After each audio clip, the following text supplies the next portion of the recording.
He supercharged the banjo and mandolin and created an American art form. He's the father of bluegrass music. The Life and Times of Bill Monroe, next on CMT.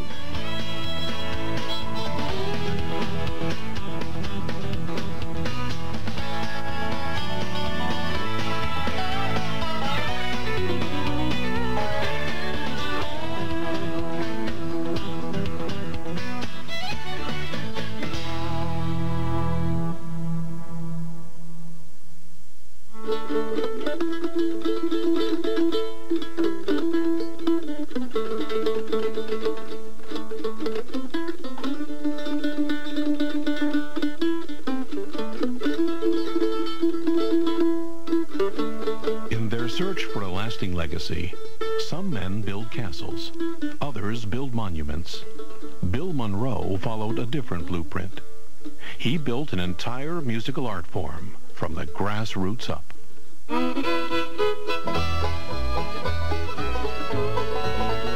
Make no bones about it, there would be no bluegrass without Bill Monroe. I still don't think that he has been honored as much as he should. I think he's a national treasure. Some folk like the summertime and they can walk about. Bill Monroe really created what we can, as Americans, can say, this is American music. More so than country music.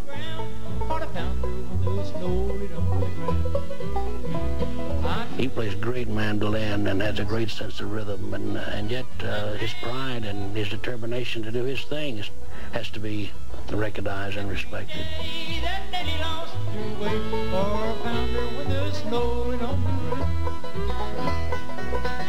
Bluegrass is crisp and clean and easy to understand, unlike the man who gave it birth.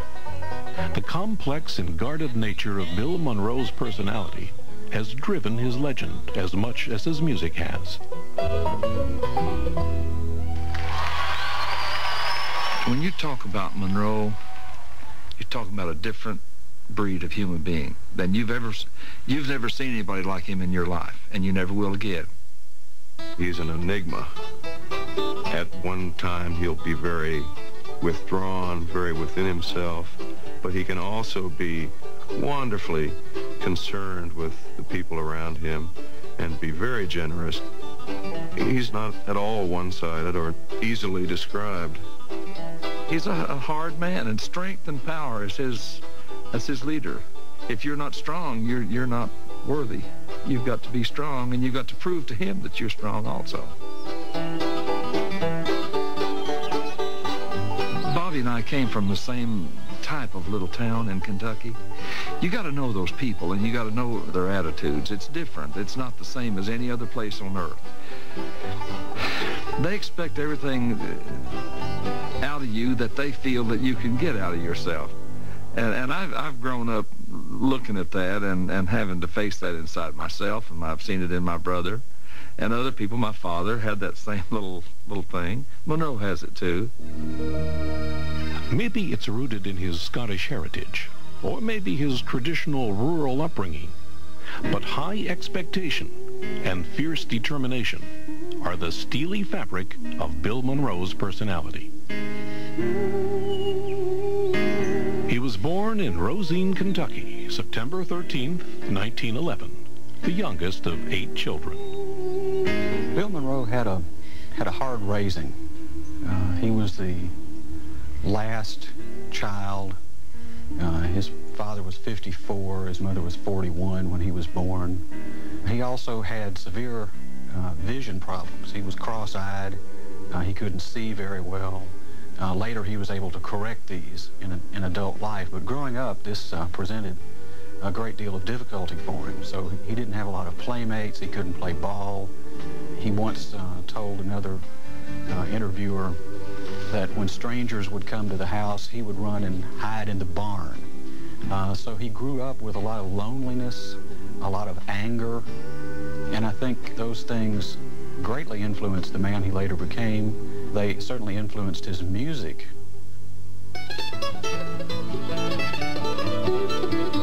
There was never a time when music wasn't a part of Bill's life. Music was life in Rosine, from the gospel singing at church to his mother's fiddle playing in the kitchen. Everyone in the Monroe family played music. He's often said, when people ask him why he chose to play the mandolin, it was the last instrument left. That the other good instruments, the fiddle and the guitar, had already been taken. He has always wanted to show people what he could achieve. It was as if he were saying, all right, I'll show you what I can do with this little mandolin that you've stuck me with. And I'm going to be better than all of you. And I think that's carried all the way through his life. I do know he's a strong-willed person. I do know that. When he makes up his mind, that's the way it's going to be. Sheer will and physical strength were Bill's survival techniques. Hard work on the family farm built character and muscle. I could shoulder a cross tie, 6x8 or 7x9, and I drove horses and wagons, and I'd put 30 cross ties on the wagon and boom them down, and from way back out in the country in the hills, and then my horses would pull the wagon right on into Rosine, Kentucky. Hauling ties his father sold to the railroad allowed him to meet strangers from outside Rosine.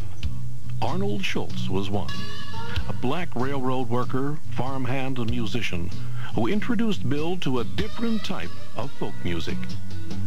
Arnold was a fine guitar player, and he could really play the time good, and he played a lot of blues. And he would come up there to Rosine and bring his guitar, and everybody up there liked to hear him play the blues on the old guitar. The blues influence of Arnold Schultz and other black musicians would show up in bluegrass.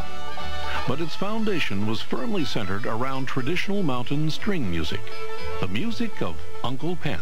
Oh, the people would come from far away, the dance all night till the break of day. When the caller hollered, do-si-do, you knew Uncle Pen was ready to go.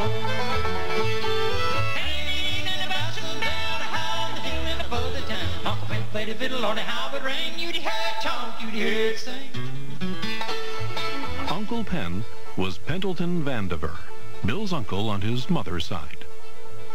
He was an awful good uncle, and he was good, honest man, truthful. I just thought a lot of him, and I loved his fiddle playing. Bill lived with Uncle Pen after his father died. His father died when Bill was 16. His mother had died several years earlier. And so the two of them had that kind of bonding experience, living together. As he described it, they batched it. And I think that was very formative for Bill. It was becoming a man for him. And Uncle Pen's fiddling was very formative on Bill's music. And Uncle Pen had a natural kind of a flow in his music that we hear in a lot of Bill's music as well.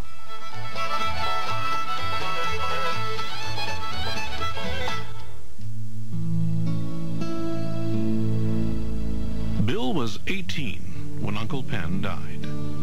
It was the time of the Great Depression, and much of Bill's family had moved north to find work. He, too, would say goodbye to Kentucky. Some days, that you needed a job, where you could have some money coming in. And so I went to work for Sinclair Refinery Company over there at East Chicago, Indiana. And they paid me good, and I'd work 6 days a week. He was cleaning barrels. He was working very hard. I think he enjoyed the physical labor as he has always had. He's never been afraid of hard work. In fact, he's reveled in it. He once said that he could throw an oil barrel like he later was able to throw a baseball, throw it on down to the next man. But at times, he was the sole breadwinner for the family. It wasn't easy to keep a job at that time, and I think it does say a lot for Bill that he worked hard and he was very determined to get ahead and to make his own way. I think that Bill's younger days, he was probably the puny guy. You know, he's the one they kicked sand on at the beach. And I think it hardened him, and it taught him in his mind that, you know, he had to be strong. That's what he taught me. He taught me to stand up in the face of anything and be tough. I don't think there's never been a more determined human being than Bill Monroe. Never. He's the toughest old bird that I've ever seen in my life.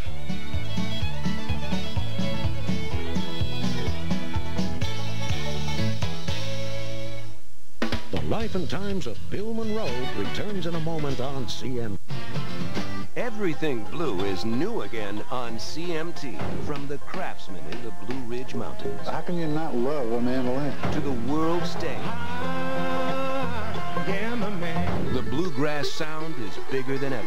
Why is it so hot right now? Find out in Bluegrass Sound, a CMT original show hosted by Vince Gill. Friday at 8, 7 Central and 8 Pacific. Part of CMT Bluegrass Rules.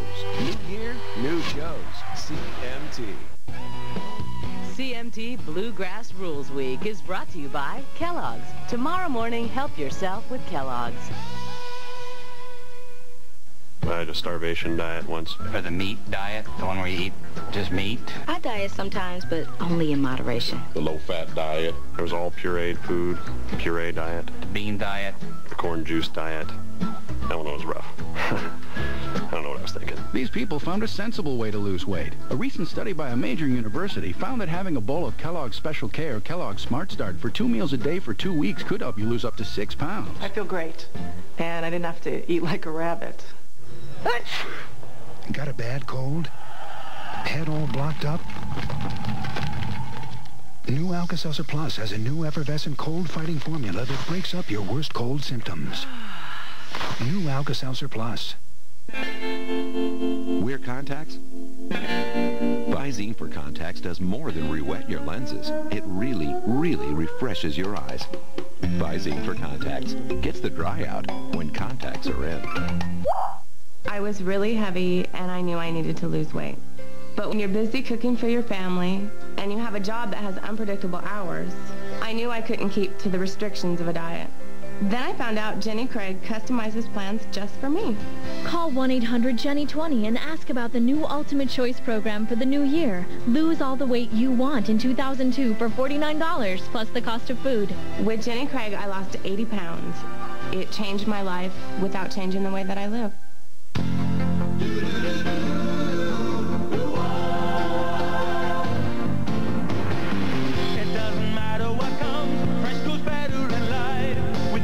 Fresh and full of life.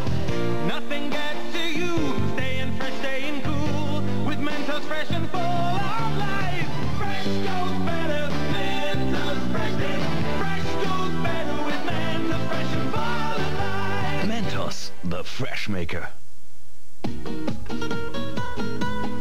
One of these women uses Suave Herbal Care Hairspray. The other spends more for Clairol Herbal Essences. Both give great hold. Both keep their styles looking fresh and fabulous. Okay, who uses Suave and who pays loftier prices? If you can't tell, why should we? Suave, don't you look smart? We're here with Amanda. She just got married. Can't you tell? All these appliances. There has to be an easier way to cook. The simplest appliance is right in your drawer. Reynolds Wrap heavy-duty foil. Oh, let's try chicken parmesan. Just wrap ingredients into packets and bake to lock in all the flavor and nutrients. Wow. I think they like it. Yeah. Does it get any better? Sure. No cleanup. Reynolds Wrap. It's the way that you do it. Ready and fold. What do you think? Right. What do you think? Good job. The U.S. Hot Rod Monster Jam, presented by Ford Trucks, part of the Wendy's Motorsport Series. Gravedigger is back with a full field of U.S. Hot Rod legend, plus Megasaurus and more. And kid seats are still $5. Get to Wendy's now and register to be the big wheel of the neighborhood. It's your chance to win front row seats, a private pit party, and more. Monster Jam, 8 p.m. Friday and Saturday night, and only at Greensboro Coliseum. Are you ready for high-speed internet access? Introducing AOL High-Speed Broadband, now available with Time Warner Cable. We're talking fast. Everything you love about America Online. Email, instant messages, parental controls. Click, you're there. Get your favorite music videos and games at lightning speed. Not just broadband, AOL high-speed broadband. Call 1-800-922-7951 today or go to America Online, keyword cable. Call today and get free installation, free activation, and a free modem to use. America Online, so easy to use, no wonder it's #1. The Life and Times of Bill Monroe continues on CMT.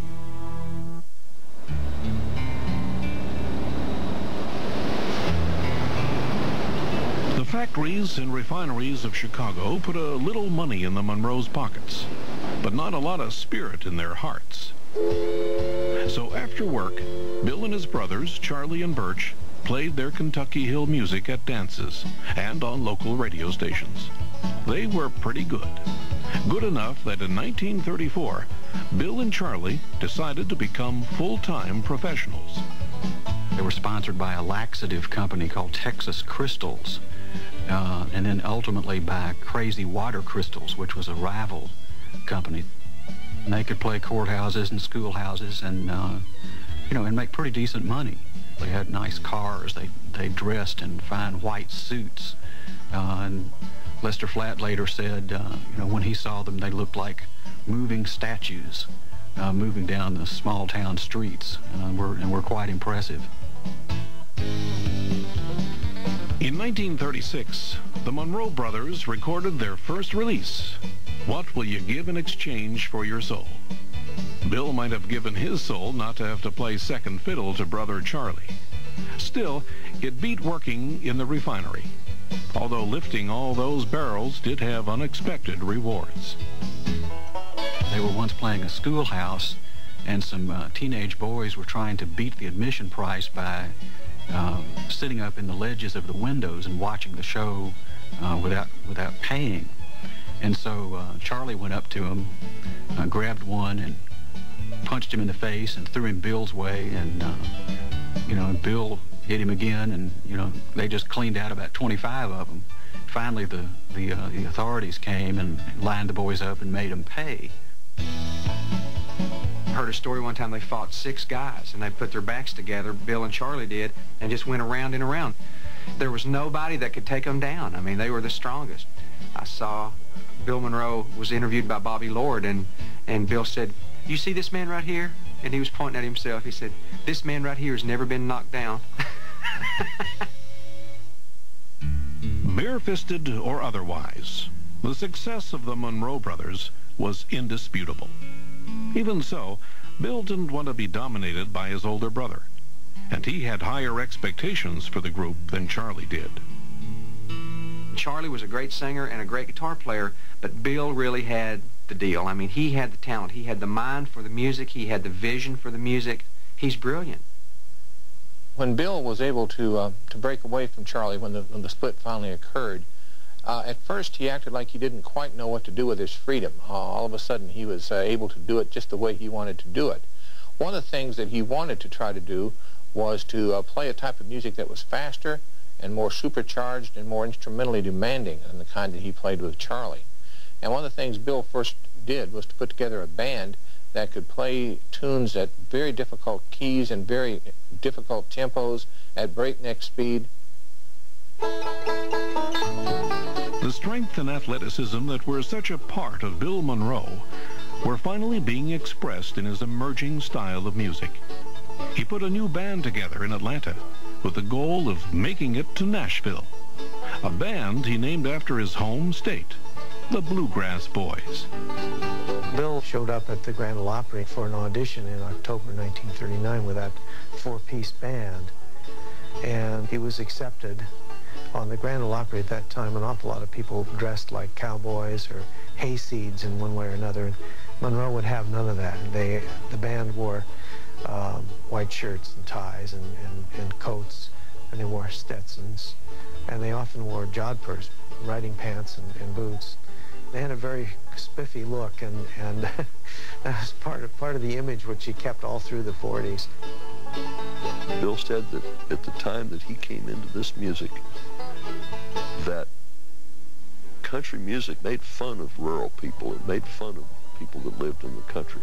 And he said he wanted his music to be for country people and entertain country people. There wasn't going to be any freckles or pieces of straw in anybody's mouth or anything like that. That's a lot of the early concept of bluegrass music. Good morning, Captain. Good morning, John. Do you need another mule skinner?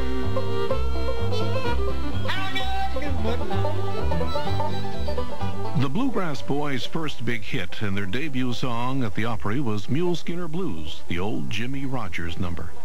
It was one of only a handful of songs in his career that Bill Monroe himself would not write, and he'd write a lot.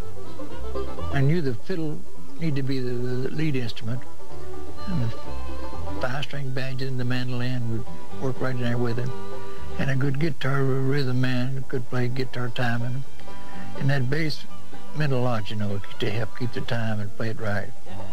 So everything just worked out awful good right there.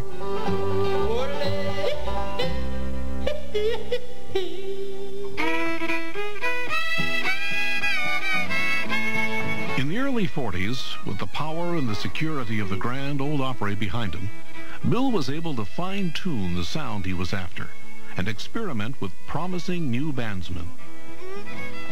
1943. I just happened to hear at the Grand Ole Opry that night, and I heard Bill announce that he was going to lose his fiddle player. So I caught the train, went to Nashville, walked right in the dressing room just like I knew what I was doing, and introduced myself. I said, Bill, I said, my name's Chubby Wise. I'm from Florida, and I play the fiddle. I want that job. He said, do you know any of my stuff? You know, Bill talks kind of gruff. He said, do you know any of my stuff? I said, yes, sir. I didn't know a lot, but I knew some of it. I got my fiddle out, and I played Footprints in the Snow for him. And he looked at me. I'll never forget it, the way he said, have you got your clothes with you? I said, no, sir. I said, they're in the hotel. He said, well, go get them. We'll be leaving in 2 hours. I'll never forget that.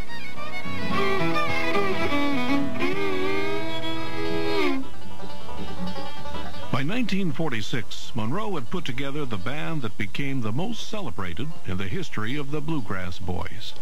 It featured Chubby Wise and two names that would become as famous as Bill Monroe himself, Lester Flatt and Earl Scruggs. That was the band that, for all practical purposes, defined bluegrass from the stage of the Ryman Auditorium. If you listen to some of the old radio air checks back in those days, you can see how much excitement there was in the air. And you could hear the audience just simply scream. It was kind of like Elvis was going to be 20 years later. It was one of those cusps of American music where you realize that, you know, something new has happened, and all of a sudden things are never going to be the way they were before. Bill said he always wanted his own style of music. And after years of perfecting it, that sound finally clicked. His tenor lead vocals were hauntingly high, and the traditional ensemble of string instruments worked together in a new way behind Monroe's supercharged tempo. Everybody took a turn, so you got this shifting of focus from lead to backup in the instruments. It was much more like contemporary jazz of that period than it was like the contemporary country music. You got a wrench out there and tightened everything up. The guitar does this, the fiddle does this, and everything is very clearly defined. And he made it work over one microphone on a radio station.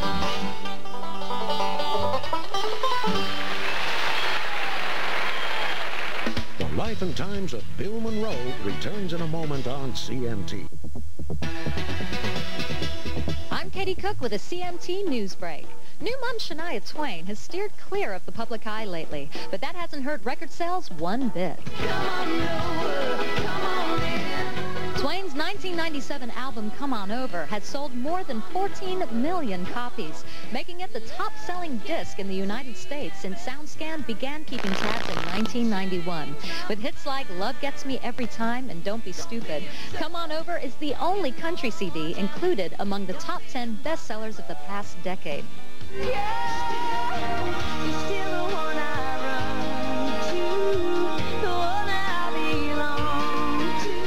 Twain has been holed up off in Switzerland with her husband, producer Mutt Lange, and their new son, Asia. She's also reportedly working on her first new album since 1997, which should be released later this year. For more music news, just check out our website at country.com. CMT News is brought to you by Ford F-Series. The best-selling trucks are built Ford tough.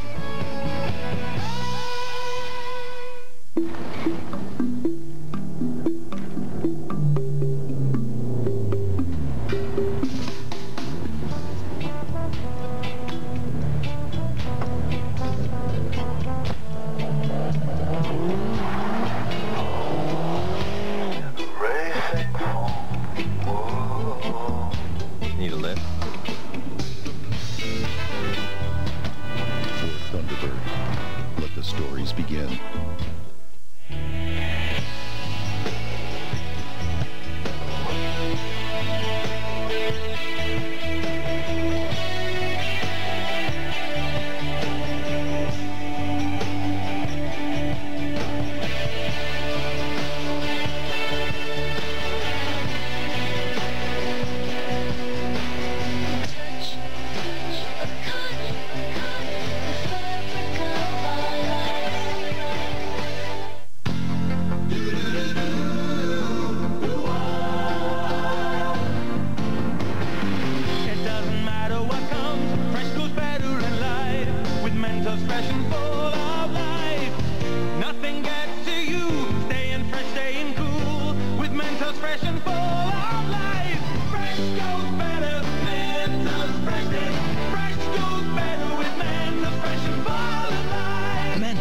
The Fresh Maker.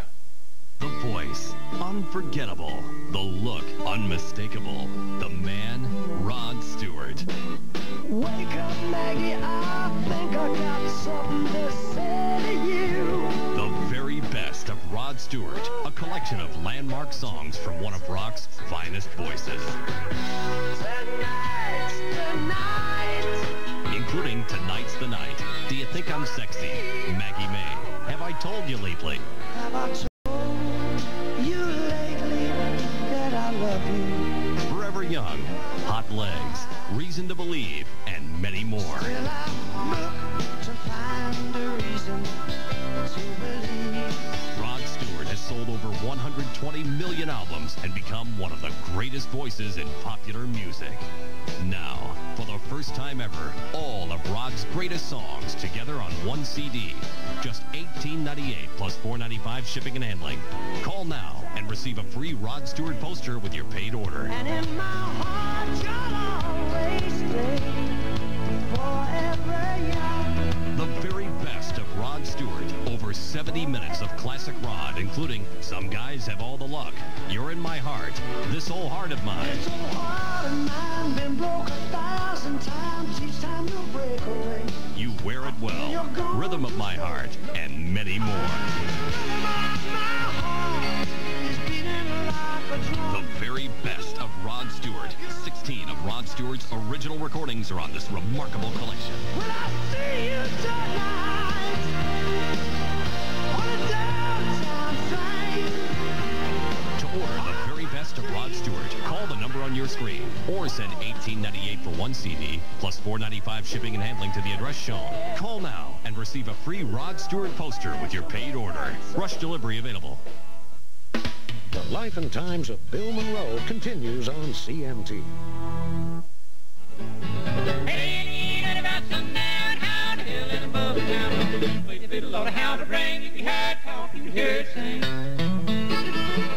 I really feel that Bill Monroe sort of had the first rock and roll attitude, you know, years before anybody knew what it was.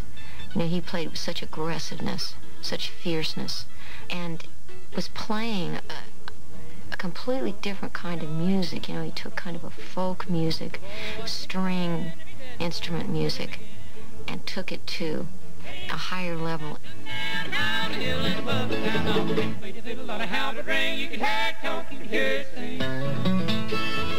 The late 40s and early 50s saw Bill Monroe at his peak, both musically and physically. At one point in the 1940s, he balanced the entire band on his shoulders using a large beam that he stretched across his shoulders and had all the band climb on there. And he said, I asked him about it, and he said that he just didn't know how stout he was and wanted to see whether he could do it, and he did. And there was 5 of them. They all weighed 960 pounds. And I carried them all at one time. I'm really proud of that. Bill Monroe has always worked hard. During the late 40s, he would help put up the tents for his tent shows and drive the stakes himself, and he'd be able to outwork anybody else in the band. They would come into town, they would pitch their tent just like a 3-ring circus and do a show there in the tent. And he found it worked very well because he could have the people who were doing the roustabout work in the tents also sometimes double on his ball team, and he could put together a package of all the things he really liked best. Traveling acts staged baseball games to attract attention to the tent shows. Bill Monroe was no exception. Bill was an avid baseball fan and was quite a good player. His eyesight, again, hampered him as far as making a career out of it had he ever wanted to. But he was just, he'd sit and watch those Sandlot games just like they were big league games and root for the guys he liked. There are several occasions when he took his baseball team so seriously that he would actually hire a musician, not because he was especially a good musician, but because he was a good shortstop or a good first baseman. On a deeper sense, baseball's a whole lot like bluegrass music in that everybody has their chance at bat to see what they can do. The bluegrass band, the way it works, everybody has his chance at the microphone to show what he can do, and then the audience applauds. Everyone had their turn at the mic, but there was no mistaking who was the boss. Well, if you didn't do it Bill Monroe's way, you didn't work for Bill. That's the thing about it. You either did it like Bill wanted, or you just looked for something else to do. The pride and sense of commitment he built his music with left little room for compromise. Goodwill turned bad when band members began exerting their will and going out on their own. Lester Flatt and Earl Scruggs left Monroe's band early in 1948, and I think that was quite a blow to Bill. He didn't speak to either Flatt or Scruggs for many years, not until they themselves split up in the late 60s. He felt like that they had their hand in his pocket or eating out of his corn crib, and that hampered his constructive thinking for a while, and he felt maybe they were kind of deserting him. I felt maybe they should have shown a little more loyalty. I think it came a time when they wanted to flop their wings and try it on their own, and they threw pretty well. Many other bluegrass boys left the band in years to come with similar consequences. We kind of had a professional misunderstanding in the mid-60s, and we didn't talk to each other for I don't know, 2 or 3 years. And the night that Monroe was inducted into the Hall of Fame, I saw him in the parking lot downtown, and I rolled the window down and I yelled at him and I said, "Hey, come over here." And he walked over and I said, "No one deserved it more, and I'm proud that you're there," you know. And he had a little tear in his eye. We've been very close since then. Very close. He's not one to forget anything overnight. That's for sure. And I don't believe that he really means to be that way, but that's just Bill Monroe. I don't believe he really means to hold good, but he will. He just don't forget things. He's like an elephant that's mad. When you make Bill mad, he's mad all over and stay that way. I think a lot of times people didn't understand him, but he's not easy to understand, Bill Monroe's. He's a complicated person. Losing bandsmen tested Bill's resolve, but nothing veered him off course. He simply kept redefining bluegrass with each new lineup. Strength was his leader, and not even illness or accidents would keep him down long. I remember when Bill had his bad car accident, and they had him in a cast from his neck clear down and just the tips of his toes. The whole body was in a cast. And I prayed for him. I really prayed. He won't allow anything to keep him down, including bypass surgery. He was up and about, and it was 4 or 5 weeks. He was ready to go again.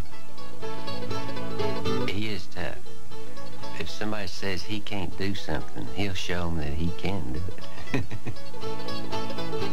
People who survive and have the best health and survive the longest seem to be people that have really good self-image. Bill talks a lot about himself in the third person, and he really admires himself. He's a great fan of himself, and I think that's a survival technique for him. Bill would call on his survival techniques more than ever as the 50s rocked in. The electrified tidal wave of rock and roll swept acoustic music far from shore, and with it, the very essence of Bill Monroe. The Life and Times of Bill Monroe returns in a moment on CMT. I was really heavy, and I knew I needed to lose weight. But when you're busy cooking for your family, and you have a job that has unpredictable hours, I knew I couldn't keep to the restrictions of a diet. Then I found out Jenny Craig customizes plans just for me. Call 1-800-JENNY20 and ask about the new Ultimate Choice program for the new year. Lose all the weight you want in 2002 for $49 plus the cost of food. With Jenny Craig, I lost 80 pounds. It changed my life without changing the way that I live.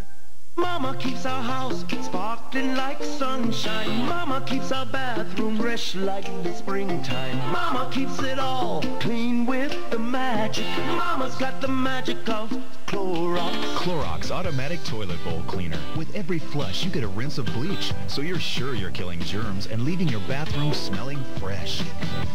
Mama's got the magic. Clorox Automatic Toilet Bowl Cleaner. Mama's got the magic of Clorox. I can't concentrate. Could I be pregnant? When you need to know if you're pregnant, nothing is more accurate than EPT. It's over 99% accurate. EPT. So accurate, we call it the error-proof test. It's good to know. How long does she have to wait for relief when she's miserable with a cold? As fast as you can open the Vapor Rub, she can begin to feel like she's breathing again. No pill or syrup can give her that. Vapor Rub, the quick Vicks. What do great-looking cats have in common? The best-tasting Friskies ever, with the unique flavor cats love. Friskies Total Health Formula gives your cat the complete and balanced nutrition he needs. Friskies, it's the tastiest way to feed your cat right. Clog got you bent out of shape? Get Drano Max. Drano Max removes clogs better than professional strength liquid plumber because it's thicker. Relax, you got Drano Max.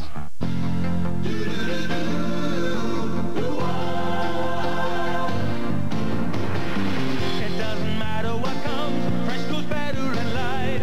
With Mentos fresh and full of life, nothing gets to you. Staying fresh, staying cool. With Mentos fresh and full of life, fresh goes better. Mentos fresh, fresh goes better with Mentos fresh and full of life. Mentos, the fresh maker. There are big things in store for you at your North Carolina Zoo. A new bridge and African giants, a new African marketplace, and old friends. A new climbing tree for the return troop. Join the zoo, visit it, and over 100 others free. Memberships start at $29. Family memberships start at $59. Plan a big year. Reach us at 888-244-3736 or www.nczoo.com. National Geographic brings the spirit of adventure and exploration to life with the introduction of the new National Geographic Channel. Tune in and be a part of the continuing story of life on Earth. Every day on the new National Geographic Channel. Experience the National Geographic Channel on Time Warner Cable. The very best in TV keeps getting better. The Life and Times of Bill Monroe continues on CMT.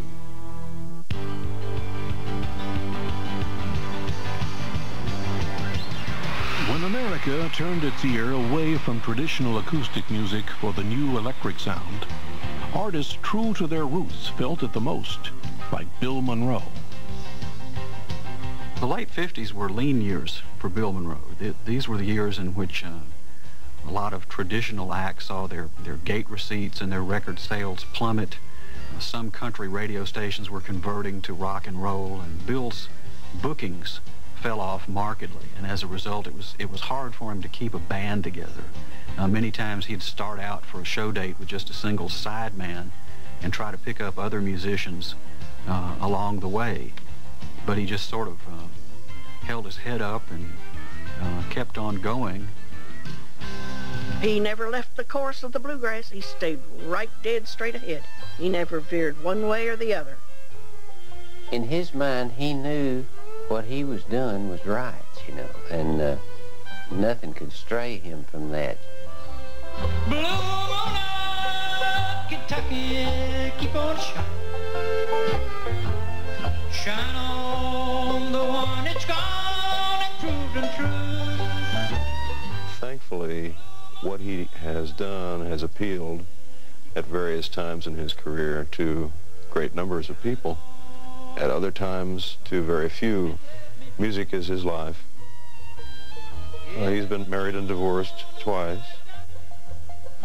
I think that Bill has not had a happy family life, and that's one of the reasons why his music has brought him such happiness. Kentucky, keep on shining. He treated me and my sister fine. He didn't spend a whole lot of time with us. We didn't get to see him a whole lot, but it never stopped our respect or love for him, you know. But I think he took care of us the best he could. I think there's a point in an entertainer's life when he can make a decision if he wants to have a home life and also be an entertainer. You can do both, but it's a hard call in there. I think there was a time when Bill Monroe became strictly Bill Monroe, the entertainer. It overrode everything else. He couldn't really be a married person at that point. And I think that was hard on my mother. In fact, I know it was. Shine on the one that's gone and said goodbye. Bill Monroe's music has always been intensely personal. That's why it may have surprised folks when he supported Elvis Presley's hepped-up remake of a traditional Monroe classic. When Elvis come around, he wanted to know what I thought about the way he sung in Blue Moon of Kentucky. And I told him, well, if Blue Moon of Kentucky would help him take care of everything and give him a good start, give him a good chance there to play his music right, the way he wanted it played, that I was for him 100%. Bill's misgivings about his music and how it was played had more to do with his contemporaries than the new upstarts. When other bands started playing in that style, I think it was a threat to Bill Monroe. It came as a surprise to him because he felt that was imitation and competition, and it was only gradually that he realized that he had started a whole new style of music, and it took him a long time to accept the existence of those other groups as a compliment and a tribute rather than a threat. By 1963, the success of rock and roll and country music groups like Flat and Scruggs had all but shifted the focus away from the innovations of Bill Monroe. But it was also the beginning of the folk music movement, which rewrote Bill's role in music history. There was kind of a breakthrough, and that breakthrough came because of a fellow named Ralph Rensler. And Ralph was himself a mandolin player and a folk music enthusiast, and he was very disturbed by the fact that Monroe was not getting the credit that he deserved amongst the folk music fans. Rensler started writing about Monroe. booking him on the folk circuit and revealing who the true father of bluegrass really was. It was at this point that bluegrass began to acquire an institutional life of its own, and of course Monroe became the center of that life. I don't know of anybody else in country music that has entire festivals all over the world dedicated to his music.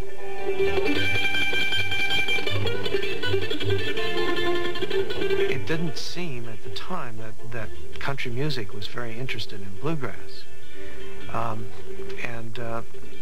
By 1971, the festivals had gotten to the point that you couldn't ignore them. There were hundreds of them. So Monroe suddenly became clearly the leading pioneer in this music, and his being inducted into the Hall of Fame really coincided with the taking off of bluegrass music in the early 70s. And the people all over the whole world, they sang the songs that I wrote, you see. And I'm proud of that. The Life and Times of Bill Monroe returns in a moment on CMT. Bluegrass rules on CMT's live and legendary Saturday night. Walking in his footsteps in the sweet velvet dawn. First, Vince Gill makes an appearance on CMT's all-new Most Wanted Live. And Vince brings his smokin' bluegrass live to the Opry stage. Then celebrate the birth of bluegrass on the critically acclaimed Century of Country. Everything blue is new again on CMT's live and legendary Saturday night. Starting at 7, 6 Central and 7 Pacific. Part of CMT Bluegrass Rules. New year, new shows. CMT. CMT Bluegrass Rules Week is brought to you by Kellogg's. Tomorrow morning, help yourself with Kellogg's. Do I play sports? Yeah. Fantasy football. I'm not trendy enough for a trendy diet. I would count calories, but I'm not very good at math. I'd like to run a marathon, but it's quite a long distance. I diet sometimes, but only in moderation. If these people can lose weight, so can you. A recent study by a major university found that having a bowl of Kellogg's Special K or Kellogg's Smart Start for 2 meals a day for 2 weeks could help you lose up to 6 pounds. I feel great. When your children have diarrhea, comfort them. Watch a favorite video. Be extra sweet to them. And to help prevent the risk of dehydration, give them Pedialyte. Sports drinks and clear sodas contain so much sugar they can actually make diarrhea worse. But Pedialyte contains the correct balance of carbohydrates and electrolytes, and she doesn't need any more sugar. She's sweet enough already. At the first signs of diarrhea, use doctor-recommended Pedialyte. I can't let old Mr. Hetherington take you away, Red. You need to be free again. Go on now! Get out of here! Please, you have to go. With a leather interior and the available Honda DVD entertainment system, I'll never forget you! It's one of the joys of parenthood. Sorry, guys. How was dance class? The Odyssey from Honda.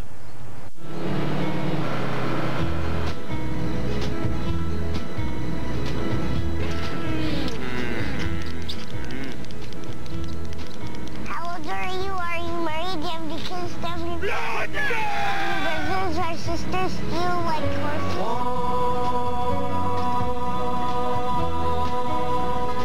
Long-lasting Extra. Official gum of bumps in the road. Extra. It lasts, so you will too. Call Domino's for a free order of oven-fresh Cinnasticks when you buy any large one-topping pizza for $9.99. Sprinkled with cinnamon sugar and served with creamy icing, they're tough to resist. So call now, because at Domino's, we've got the dinner thing covered. Get the door. It's Domino's. Cough waking you up?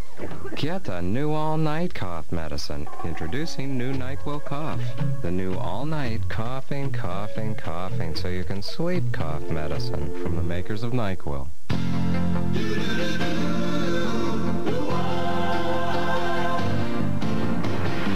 It doesn't matter what comes, fresh goes better in life. With Mentos fresh and full of life. Nothing gets to you, staying fresh, staying cool. With Mentos fresh and full of life. Fresh goes better, Mentos fresh. Fresh goes better with Mentos fresh and full. fresh maker. I've always loved working on computers, and in the Army, that's what I do. If you never thought about the U.S. Army or Army Reserve, think about this. There are 212 ways for you to become a soldier and work at a job you love. Call for this free video to find out which job is right for you. And if you call 1-800-645-ARMY right now, you'll also receive a free Army t-shirt with your video. Discover the 212 ways you can be an Army of One. The Life and Times of Bill Monroe continues on CMT.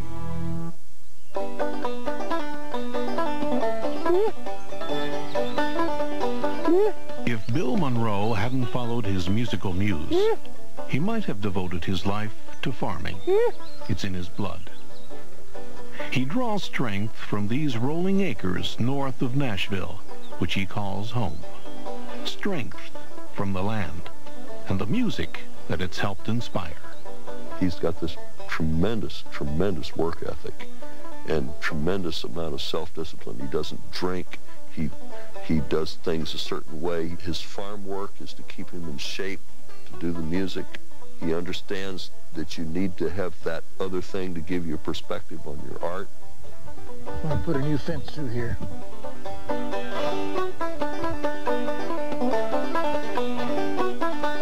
Bill Monroe could be living in a mansion, but this is the most perfect place for Bill Monroe to be because this is his life.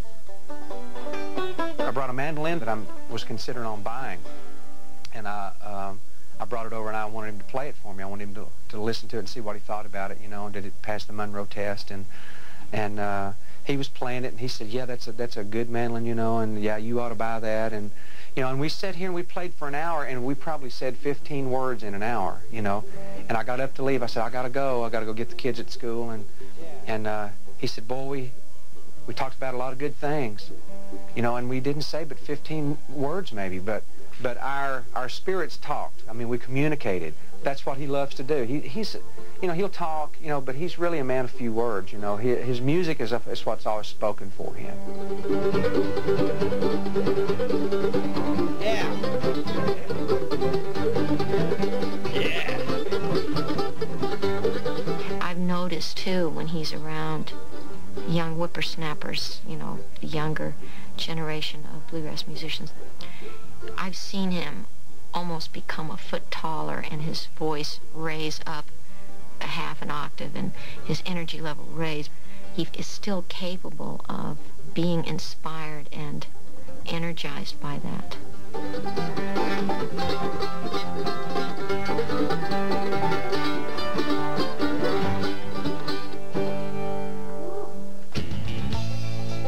Bill's strength and spirit have kept him as active as someone half his age.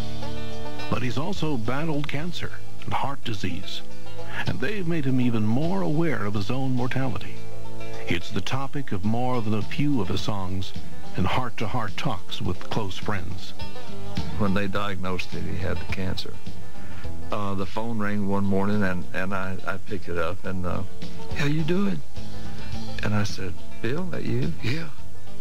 How you doing, son? He said, it's been a tough pull. But he said, I think I've got it whipped. And then the heart thing, when I see him, I say, how are you? How you doing? How you holding up all right? Well, last week was rough, but I'm coming out of it now. I want you to pull for me. That's his word. I want you to pull for me. I just have to admire him. That's the only thing. The only way I know how to put it. I got a lot of admiration for that man. He's not going to give up. He don't give up at all with all of his problems. I'll tell you, Bill is tough as an old boot. He really is.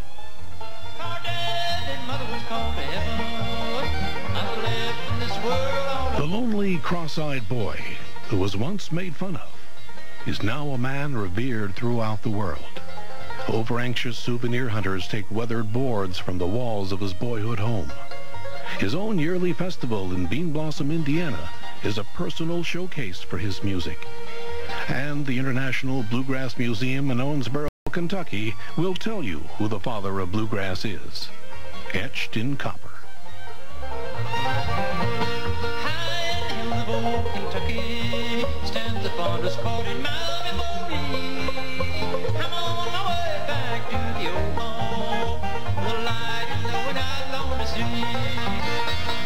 He took a lot of pieces that were floating around, and he just put the fire in them.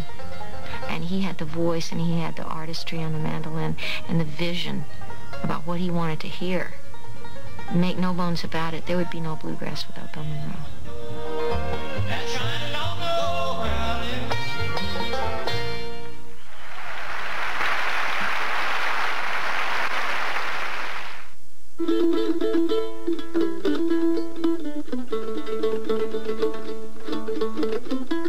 It's hard to think of a music that's so clearly identifiable as bluegrass is, that also is so clearly tied to a single individual. We really can't say that any single person created rock and roll or jazz, but bluegrass just wouldn't exist without Bill Monroe. Bill's presence in country music is an interesting thing. That is, Bill Monroe's always been a little bit different than the honky-tonk singers like Ernest Tubb and so on.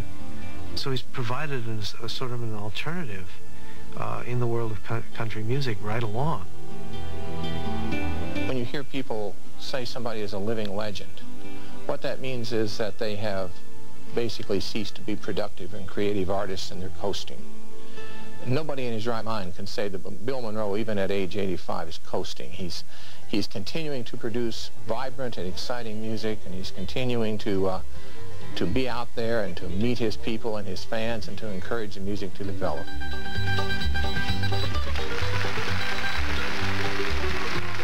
It's really an honor to represent him. You know, he's kind of, sometimes I feel like I'm a museum curator handling one of the priceless pieces of art in the world.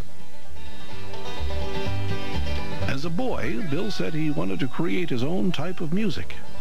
Most people would settle for a fresh new lick or riff. 60-some years later, he's proven beyond a doubt it pays to think big. He just knew that he knew that he knew. It was one of those sixth kind of sense things that he had, and that's the reason that he's been able to accomplish all the things that he's done. And that's the reason that a lot of people says, well, he's a stubborn old man. Well, if he's stubborn, it's because he's wanted to do it his way, and you know, what's wrong with that? So is Frank Sinatra, you know, and so is George Burns. They're always the cutting edge, and that's what Bill Monroe has always been. You don't work with a man as long as I work with him. There's got to be some feeling there, you know. I'll tell you that. He taught me a lot of stuff. He's a good teacher. Sour sometimes, but he's a good one. Sometimes I get so mad at him, I could strangle him. And then, but I'd put it on the line for him any hour of the day.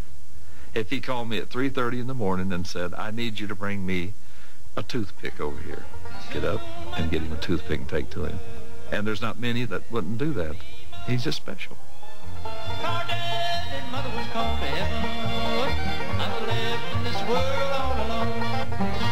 There have been a lot of people come along in the 50-odd years since he started the music who have tried to take his place and haven't been the songwriter or haven't been the singer, or haven't been the instrumentalist that he is. And I think we may not see in our lifetimes again someone who is as well-rounded and capable of doing it all as Bill Monroe.